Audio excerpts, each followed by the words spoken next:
السلام علیکم ورحمۃ اللہ وبرکاتہ۔ الحمد للہ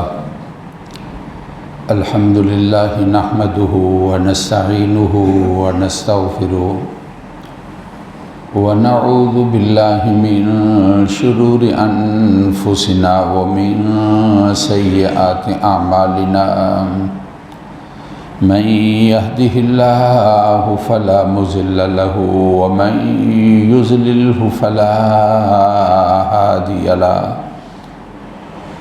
وأشهد أن لا إله إلا الله وحده لا شريك له، وأشهد أن سيدنا ومولانا محمدا عبده ورسوله، أما بعد فأعوذ بالله من الشيطان الرجيم، بسم الله الرحمن الرحيم، وعباد الرحمن الذين يمشون على الأرض هونا وإذا خاطبهم الجاهلون قالوا سلاما، والذين يبيتون لربهم سجدا وقياما، والذين يقولون ربنا اصرف عنا عذاب جهنم إن عذابها كان غراما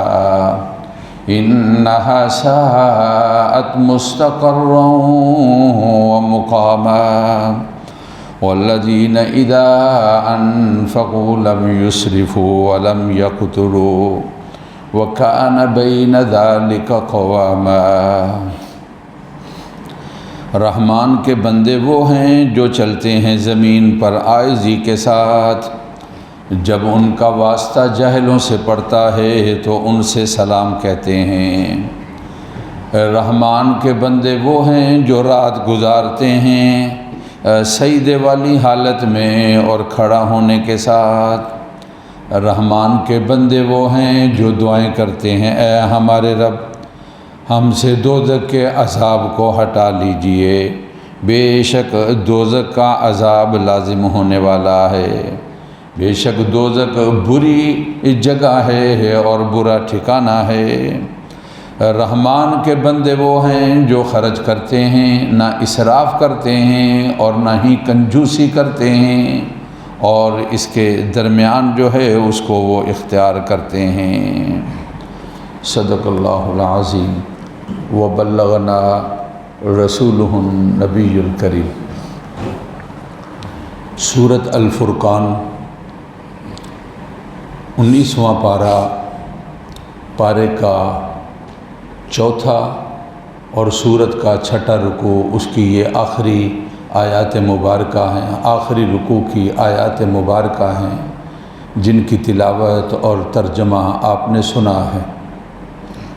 تلاوت شدہ آیات مبارکہ میں اللہ رب العزت کی ذات نے جو اپنے خاص بندے ہیں ان کا تذکرہ کیا اور ان سے یہ کہا کہ یہ رحمان کے بندے ہیں، اور ان کی صفات کے بارے میں تذکرہ چل رہا ہے۔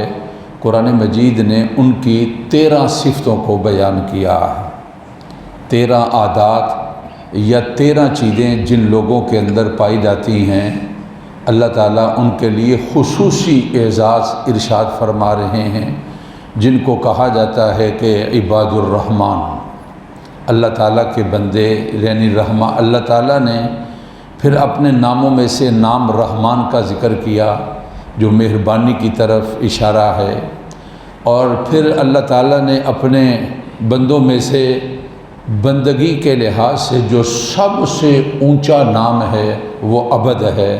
اللہ رب العزت کی ذات نے ان کو عبد کہا ہے اور اپنی صفت جو ہے اس رحمان کا تذکرہ کیا ہے۔ تو ان کی صفات کے بارے میں جو 13 صفتیں ہیں، ان میں سے گزشتہ دروس کے اندر 6 صفات کے بارے میں تذکرہ ہو گیا۔ آج میں 7ویں صفت کے بارے میں تذکرہ کروں گا۔ ایک یہ کہ عاجزی کے ساتھ زمین پر چلتے ہیں، ذرا کئی جمعوں سے تذکرہ ہے لیکن بار بار تذکرے سے یاد دہانی ہے اور اس کو یاد کر لینا چاہیے کہ ان کی چال کے اندر عاجزی اور انکساری ہے۔ بڑی عاجزی کے ساتھ زمین پر چلتے ہیں۔ دوسری صفت قرآن نے بیان کی، جب جاہلوں کے ساتھ واسطہ پڑتا ہے تو الجھتے نہیں، جھگڑا نہیں کرتے، ان کے ساتھ بات سلامتی والی اور خیر والی اور اچھائی والی بات کرتے ہیں، اور ان کے ساتھ جہالت والی بات، جھگڑے اور لڑائی والی بات نہیں کرتے ہیں۔ پانچویں صفت یہ بیان کی کہ رات کو اٹھتے ہیں اور قیام اور سجود یعنی نماز کو ادا کرتے ہیں، نماز تہجد کو ادا کرنے والے ہیں۔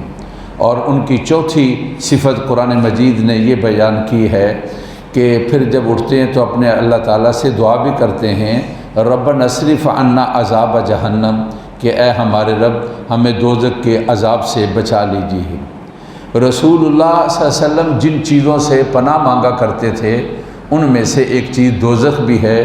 جنت کا اپنے اللہ تعالیٰ سے رسول اللہ صلی اللہ علیہ وسلم سوال کرتے تھے، اور دوزخ سے رسول اللہ صلی اللہ علیہ وسلم پناہ مانگا کرتے تھے۔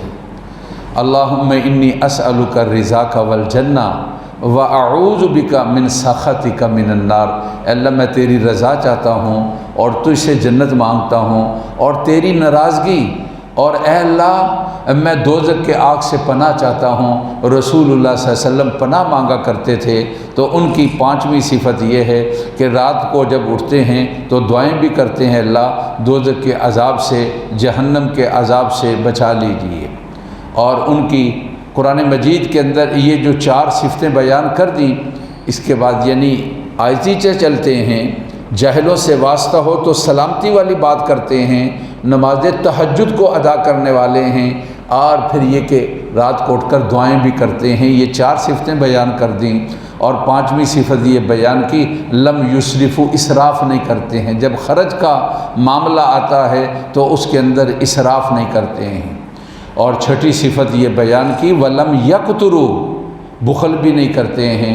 اور ساتویں صفت بیان کی وکان بین ذالک قواما، میانہ روی سے چلتے ہیں اور اعتدال سے چلتے ہیں، اور درمیانی راستہ جو ہے اعتدال والا، اس راستے کو وہ اختیار کرتے ہیں۔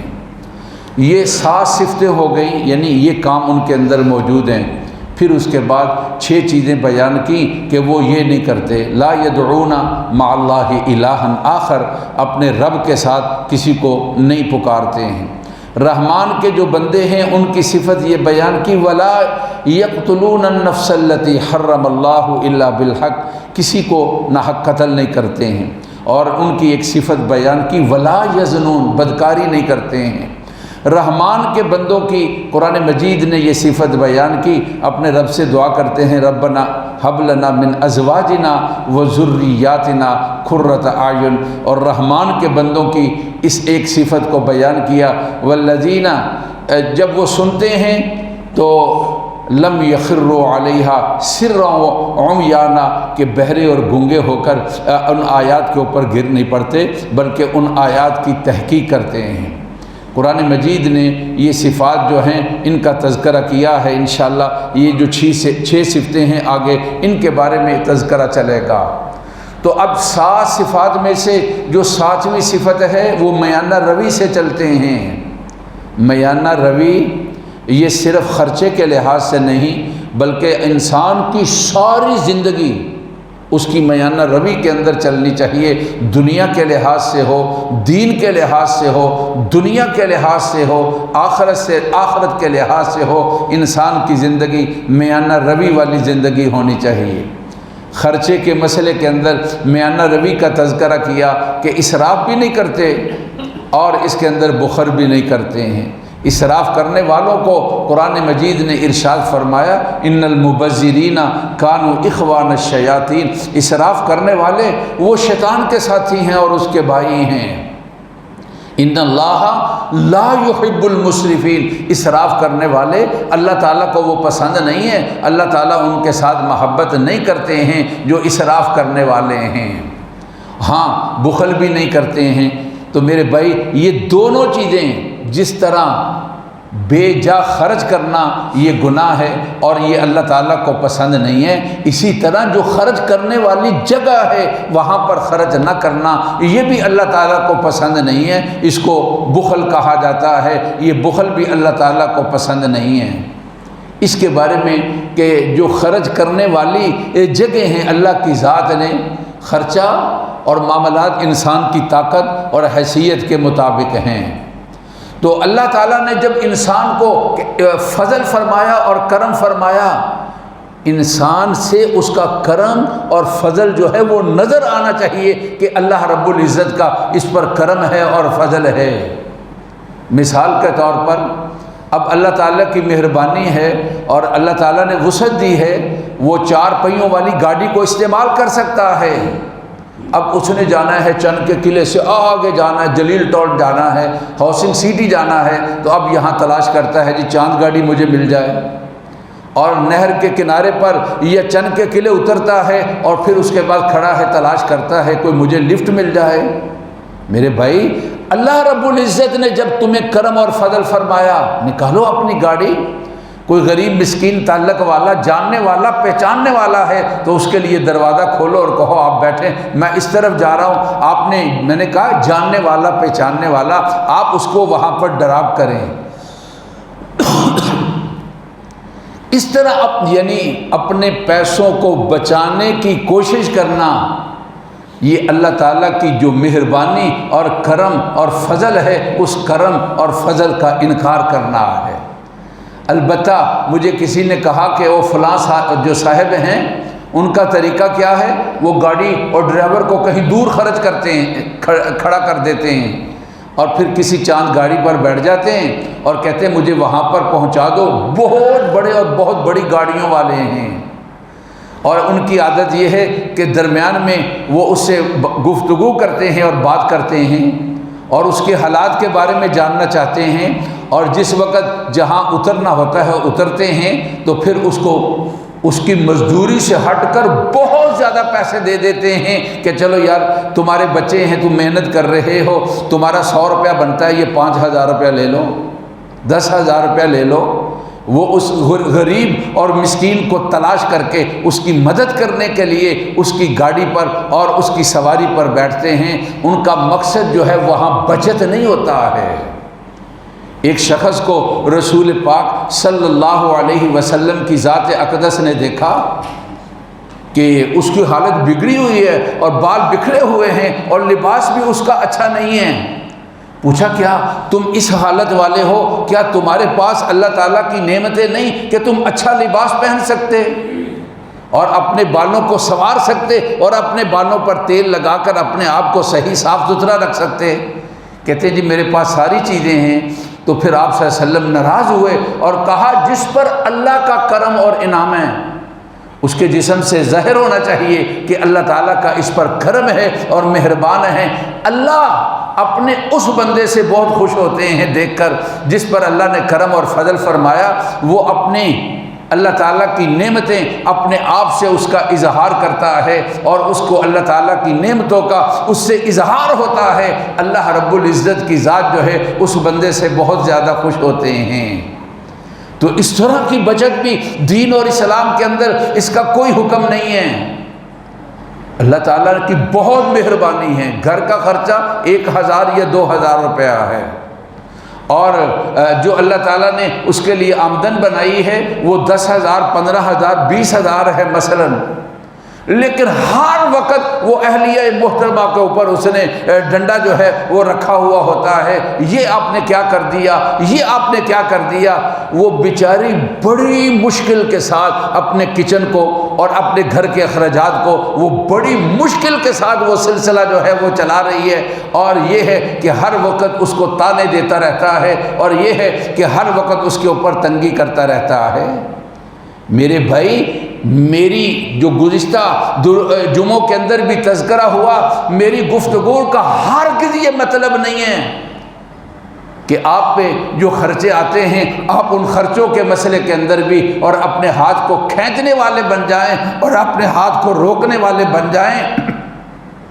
یہ یکترو کے اندر آئے گا، یہ بخل کے اندر آئے گا، اور اس سے بھی اللہ رب العزت کی ذات نے منع فرمایا ہے اور یہ کہا ہے کہ ہمارے بندوں کی یہ صفت نہیں ہے کہ خرچ و اخراجات کے مسئلے کے اندر اس طرح سختی کے ساتھ پیش آتے ہیں۔ ہاں میرے بھائی، جہاں پر گھر میں دیکھو کہ یہ چیز مناسب نہیں ہے تو پیار اور محبت کے ساتھ اس کا تذکرہ کرنا چاہیے کہ یہ اس طرح نہیں، اس طرح بھی سلسلہ ہو سکتا تھا۔ اب 2-4 مہمان آئے ہیں تو اب آپ کہتے ہیں جی کیا کریں جی، آدھی کڑھائی لے آؤ۔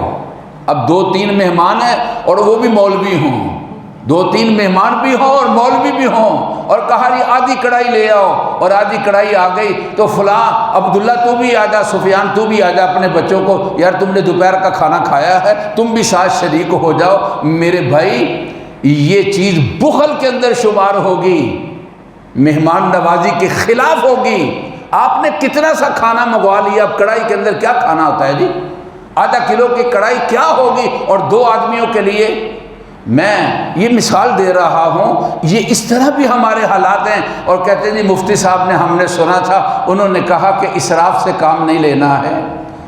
اللہ کے بندو، آگے نہیں سنا تھا کہ انہوں نے کہا تھا کہ بخل سے کام بھی نہیں لینا ہے؟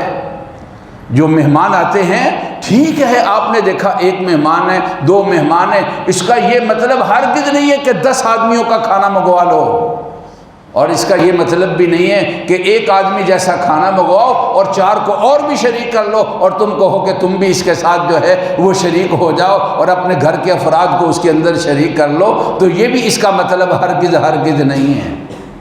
جو آدمی خوش دلی کے ساتھ اپنی اہلیہ کو پیسے دیتا ہے، خوش دلی کے ساتھ اپنے بچوں پر خرچ کرتا ہے، اور خوش دلی کے ساتھ گھر کے معاملات کے اندر وہ خرچ کرتا ہے، پاک پیغمبر صلی اللہ علیہ وسلم نے ارشاد فرمایا یہ آدمی صدقہ کرنے والا ہے۔ صدقہ کرتے ہیں نا، اس کا ثواب ملتا ہے۔ صدقہ کرنے کا مطلب کیا ہے؟ ثواب حاصل کرنے والا۔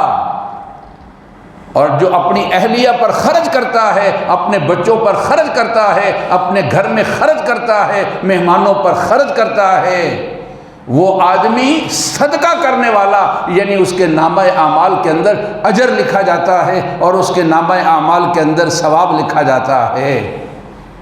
تو یہ شکایتیں آتی ہیں، میں جو بات کہی ویسے نہیں کہی، یہ ہم سے شکایتیں آتی ہیں۔ شاید ساڈے بارے بھی نہ شکایتیں ہوں، گھر والے کہیں مفتی صاحب بڑی سختی کر دیں۔ یہ جو بات میں کہتا ہوں یہ آپ کے لیے نہیں، یہ میرے لیے بھی ہے۔ یار ان مسائل کے اندر وہ بیچاری بڑے تول کر اور بڑے یعنی چیز کو سامنے رکھ کر انہوں نے خرچے اور انہوں نے معاملات کرنے ہوتے ہیں۔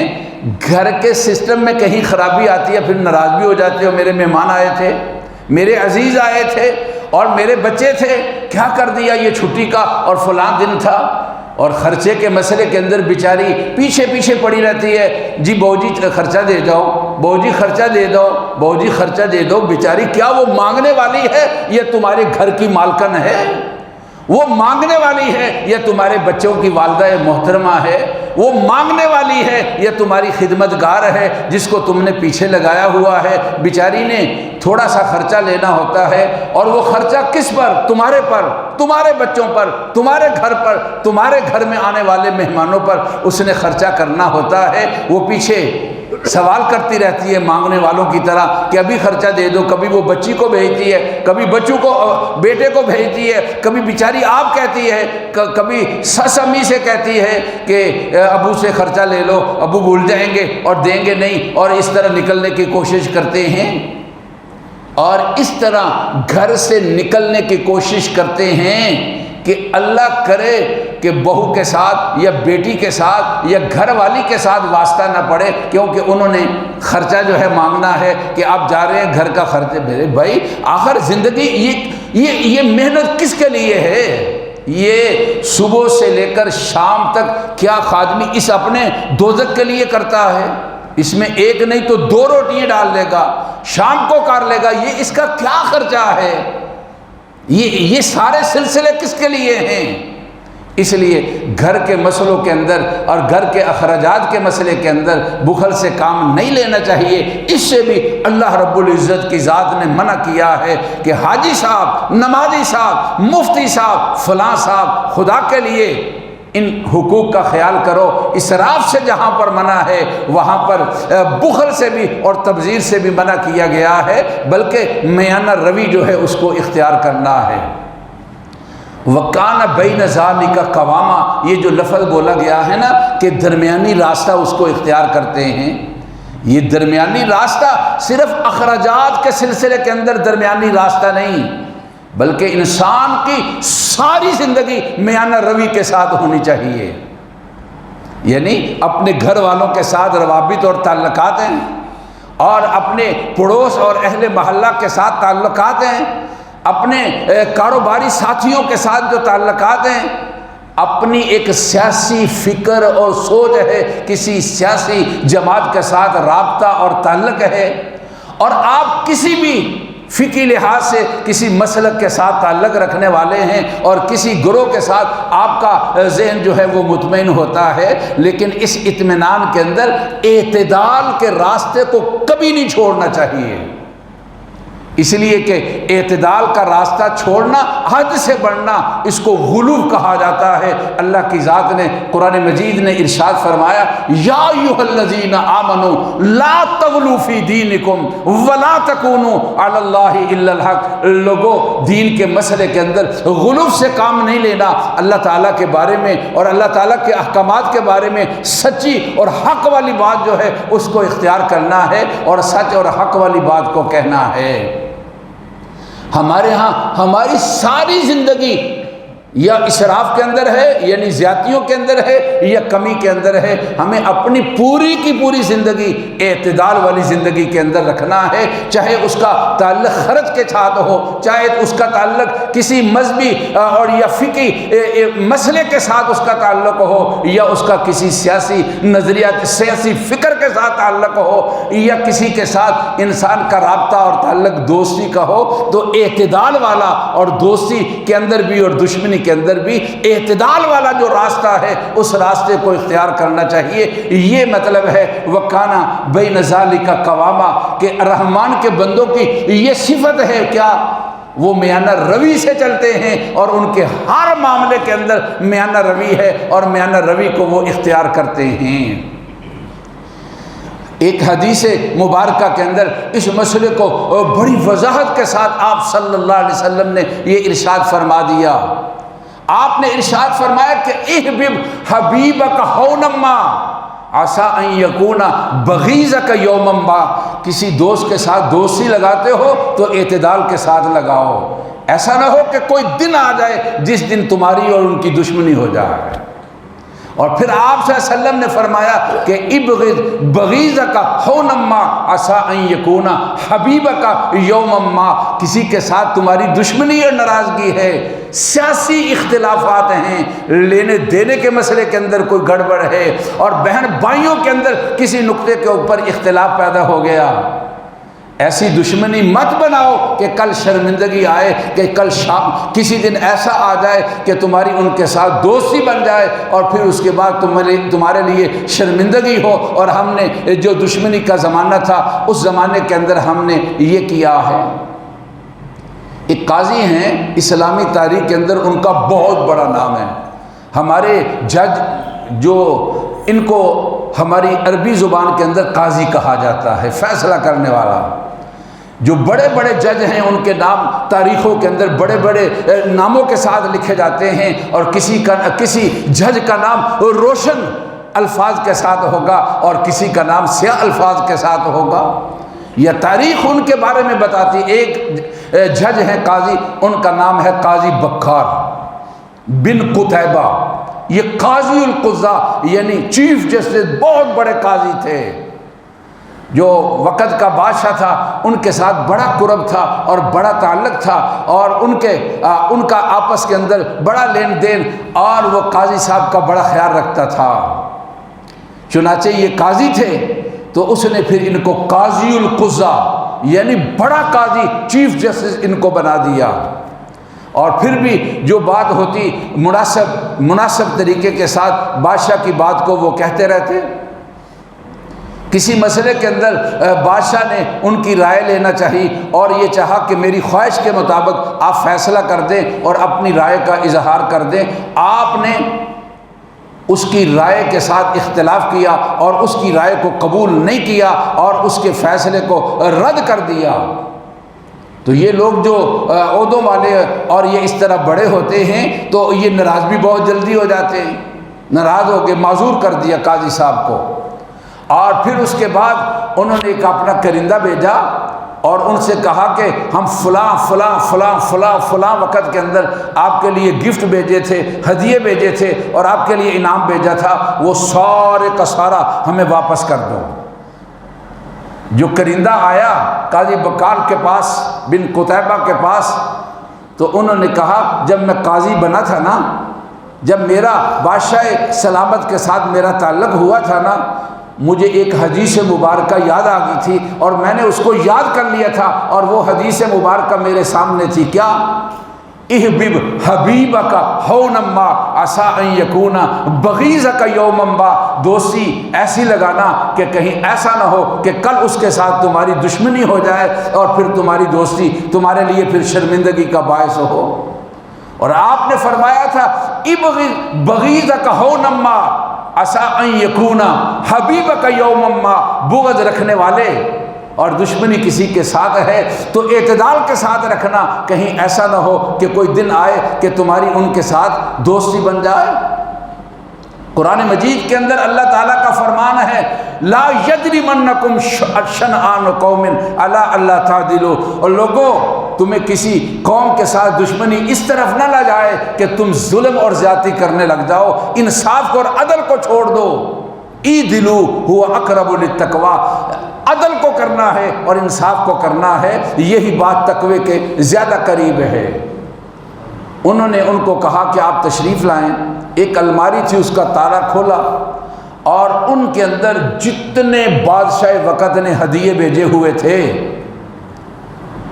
کیا کہتے ہیں جو کیس چل رہے ہیں آج کل، اس کو کیا کہتے ہیں؟ توشہ نامہ، توشہ خانہ، جتنے توشہ خانے کے کیس تھے، وہ تحفے تھے، وہ سارے کے سارے اسی طرح مہر لگے ہوئے وہ اس الماری کے اندر موجود تھے۔ انہوں نے کہا کہ یہ سارے ہدیے اور یہ سارے تحفے آپ لے جائیں، مجھے یہ حدیث یاد تھی جن کے ساتھ تمہاری دوستی ہے، کہیں ایسا نہ ہو کہ دشمنی ہو جائے اور پھر تم سے مطالبہ ہو، لے جاؤ یہ سارے کے سارے ہدیے اور تحفے، میں نے ان کو کھول کر بھی نہیں دیکھا، وہی سرکاری مہر اور وہی سرکاری جس چیز کے ساتھ بند کیا گیا تھا اسی طرح بند ہیں، یہ سارے اپنے ہدیے اور تحفے جو ہیں وہ ساتھ لے جاؤ۔ تو قرآن مجید نے رحمان کے بندوں کی جو صفات بیان کی ہیں، جن کا ہم نے تذکرہ کیا، 7 صفتوں کا ہم نے تذکرہ کر لیا، 6 صفتیں آگے آئیں گی، ذرا اس کا ہم پھر یاد دہانی کے لیے اس کا تذکرہ ہو جاتا ہے۔ وعباد الرحمن یمشون علی الارض ہونا، زمین پر عاجزی کے ساتھ چلتے ہیں، یہ ایک ان کی صفت ہے۔ وَإِذَا خَاطَبَهُمُ الْجَاهِلُونَ قَالُوا سَلَامًا، جب جاہلوں سے واسطہ پڑتا ہے تو الجھتے نہیں ہیں، ان کو کہتے ہیں بھائی سلام، اس کو کہتے ہیں سلام متارکت، سلام کہہ کر اس محفل کو اور مجلس کو اور اس گفتگو کو اور بحث کو چھوڑ دیتے ہیں اور کہتے ہیں جی بھائی بس السلام علیکم۔ اور پھر اس کے بعد قرآن مجید نے ان کی ایک صفت بیان کی ہے کہ والذین یبیتون لربہم سجدا وقیاما، رات کو اٹھتے ہیں اور اپنے اللہ کے حضور کبھی کھڑے ہونے کی حالت کے اندر ہیں اور کبھی سجدے والی حالت کے اندر ہیں، یہ نماز پڑھنے والے یعنی تہجد کو ادا کرنے والے ہیں۔ اور پھر ان کی ایک صفت یہ بیان کر دی قرآن مجید کے اندر، چوتھی صفت یہ ہے ربنا اصرف عنا عذاب جہنم، رات کو اٹھتے ہیں تو اپنے اللہ سے دعائیں کرتے ہیں اللہ دوزخ سے بچا لیجئے، یہ بڑا سخت عذاب ہے اور اس عذاب کے اندر ہمیں مبتلا نہ کیجیے۔ پانچویں یہ صفت بیان کی اذا انفقوا لم یسرفوا، خرچ کرنے کا معاملہ ہو تو اس کے اندر اسراف نہیں کرتے ہیں۔ اور چھٹی صفت یہ بیان کی کہ جب خرچ کرنے کا معاملہ آتا ہے اذا اسرفوا اذا انفقوا لم یسرفوا ولم یقتروا، اور اس کے اندر بخل بھی نہیں کرتے ہیں۔ اور ساتویں صفت یہ بیان کی وکان بین ذالک قواما، وہ درمیانہ اور میانہ راستہ اس کو اختیار کرتے ہیں۔ تو میانہ روی یہ بہترین، ہر زندگی کے ہر شعبے کے اندر میانہ روی یہ بہترین نسخہ ہے۔ کسی کے ساتھ روابط ہوں، تعلقات ہوں، مذہبی لحاظ سے، سیاسی لحاظ سے ہم آہنگی ہوں، تو اس کے اندر میانہ روی کا دامن کبھی بھی نہیں چھوڑنا چاہیے، اس لیے کہ اس سے آگے بڑھنا اس کو اسراف اور دوسرے معنوں کے اندر اس کو غلو کہا جاتا ہے، اور اس اللہ کی ذات نے اس سے منع فرمایا ہے۔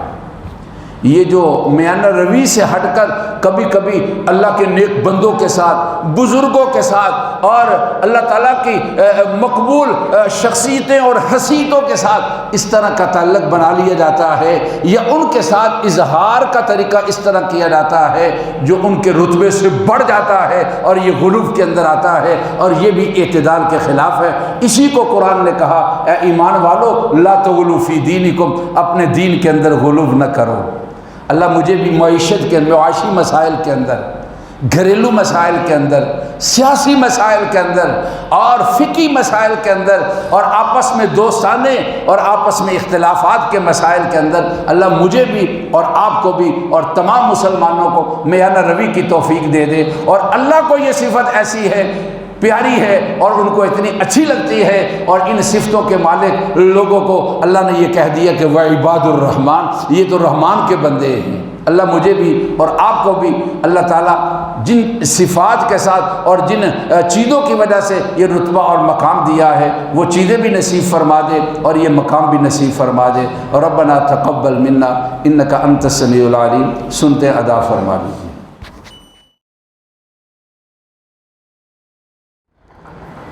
الحمد للہ نحمده ونستعینه ونستغفره ونعوذ باللہ من شرور انفسنا ومن سیئات اعمالنا، من يهده الله فلا مضل له ومن يضلل فلا هادي له، واشهد ان لا اله الا الله وحده لا شريك له، واشهد ان سيدنا ومولانا محمدا عبده ورسوله، اما بعد فاعوذ بالله من الشيطان الرجيم، وقال ربكم ادعوني استجب لكم ان الذين يستكبرون عن عبادتي سيدخلون جهنم داخرين۔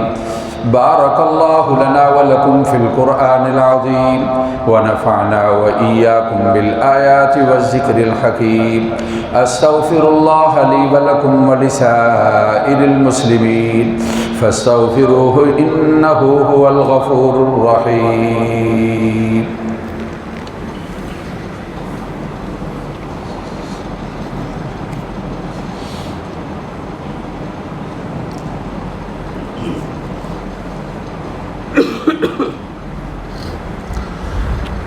اللہ تعالیٰ سارے مریضوں کو ساری بیماریوں سے صحت کاملہ نصیب فرمائے۔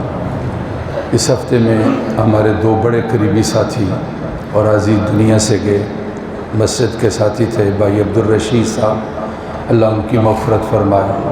ایک اور ہمارے عزیز سے بیچارے حادثے کے اندر نوجوان تھے، ان کا انتقال ہوا، اسد، اللہ تعالیٰ اس کی بھی مغفرت فرمائے اور پسماندگان کو صبر نصیب فرمائے۔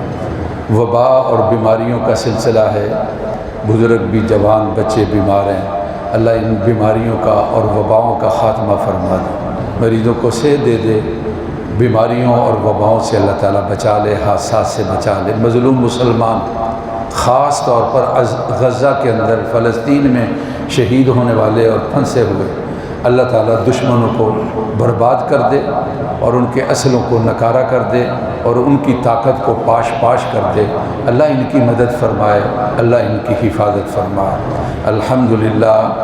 الحمدللہ نحمده ونستعینه ونستغفره ونعوذ باللہ من شرور انفسنا ومن سیئات اعمالنا، من يهده الله فلا مضل له ومن يضلل فلا هادي له، وأشهد أن لا إله إلا الله وحده لا شريك له، وأشهد أن سيدنا ومولانا محمدا عبده ورسوله، أما بعد فأعوذ بالله من الشيطان الرجيم، إن الله وملائكته يصلون على النبي يا أيها الذين آمنوا صلوا عليه وسلموا تسليما، اللهم صل على سيدنا ومولانا محمد عبدك وصل على المؤمنين والمؤمنات والمسلمين والمسلمات وبارك على سيدنا ومولانا محمد وأزواجه وذرياته.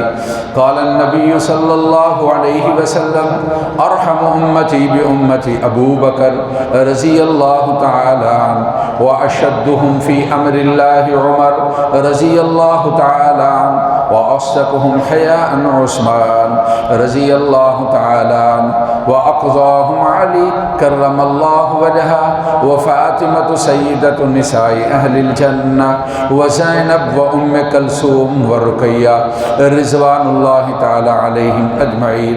اللهم انصر الإسلام والمسلمين، اللهم انصر الإسلام والمسلمين.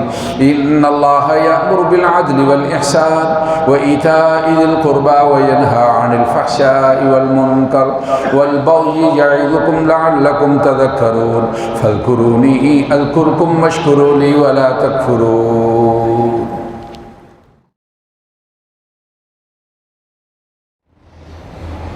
الحمد لله رب العالمين. اللهم صل على سيدنا ومولانا محمد وعلى آل سیدنا و مولانا محمد وبارک وسلم. اللہ ہماری جمعے کی نماز کو قبول فرما، اللہ ہمارا مسجد میں آنا قبول فرما، ہماری غلطیوں کو معاف فرما. اللہ ہر موقع پر ہر شعبہ زندگی میں اعتدال پسندی نصیب فرما، میانہ روی نصیب فرما. اللہ اس سے نیچے اور اوپر اس سے بچا لیجیے جن چیزوں سے اے اللہ آپ کو پسند نہیں ہے، ہمیں محفوظ فرمائی. جو چیزیں آپ کے ہاں پسندیدہ ہیں، آپ کے حبیب صلی اللہ علیہ وسلم کی تعلیمات میں ہیں، اے اللہ ان کو اپنانے کی اور ان پر چلنے کی ہم سب کو توفیق نصیب فرمائے. اے اللہ جو جمعے میں سنا کہا گیا ہے اے اللہ قبول فرما اور ہم سب کو عمل کرنے والا بنا. اے اللہ ہماری دعائیں قبول فرما لے، بیماریوں اور وباؤں سے بچا لے. مریضوں کو اے اللہ اور بیماروں کو سب کو صحت کاملہ نصیب فرما. بچے ہوں، بچیاں ہوں، اہل خانہ ہوں، بزرگ ہوں، مسجد کے ساتھی ہوں، محلے کے دوست، مائیں بہنیں ہوں، اللہ سب کو صحت کاملہ نصیب فرما. ہر وبا سے اور تکلیف سے اللہ بچا لے، ہر حادثے سے بچا لے. ناگہانی موت سے اللہ پناہ چاہتے ہیں، ہمیں نصیب فرمائی. ملکی حالات بہتر فرما. اللہ ہر طرح کی تنگی کو دور فرما. طیب حلال اور پاکیزہ اللہ وافر رزق کا انتظام فرما. معاشی تنگیوں کو اللہ دور فرما دیجیے. کساد بازاری کا اللہ خاتمہ فرمائی. کتنے ہی لوگ ہیں موسم کی تبدیلی کے ساتھ اللہ نظر لگائے ہوئے ہیں کہ اب موسم بدلا ہے، رزق کا انتظام ہوگا. کتنے مہینوں سے انتظار میں تھے، اللہ ان کی جھولیاں طیب رزق کے ساتھ بھر دیجیے. اللہ ان کے لیے پاکیزہ حلال اور وافر رزق کا اللہ انتظام فرما دیجیے. اللہ ہماری دعائیں قبول فرما. فوت شدگان کی مغفرت فرما. والدین، بہن بھائی، عزیز و اقربا رشتہ دار مغفرت فرما. اسد کی اللہ مغفرت فرما. بھائی عبدالرشید صاحب کی مغفرت فرما.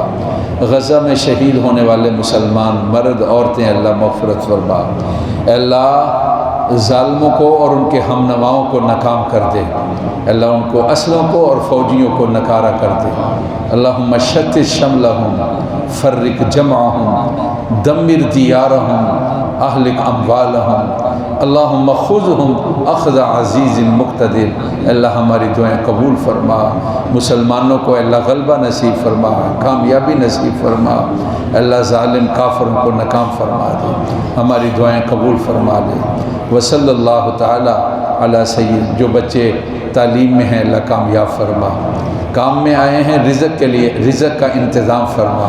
شادیوں کے معاملات ہیں اللہ بہتر جوڑ جو ہے مہیا فرما. اللہ اختلاف ہیں اللہ صلح کی توفیق نصیب فرما. رنجے اور نفرتیں ہیں اللہ ان کو قرب کے ساتھ بدل دیجیے. سارے معاملات کو اللہ درست فرما دیجیے. وصلی اللہ تعالی علی سیدنا و مولانا محمد و آلہ و اصحابہ اجمعین برحمتک یا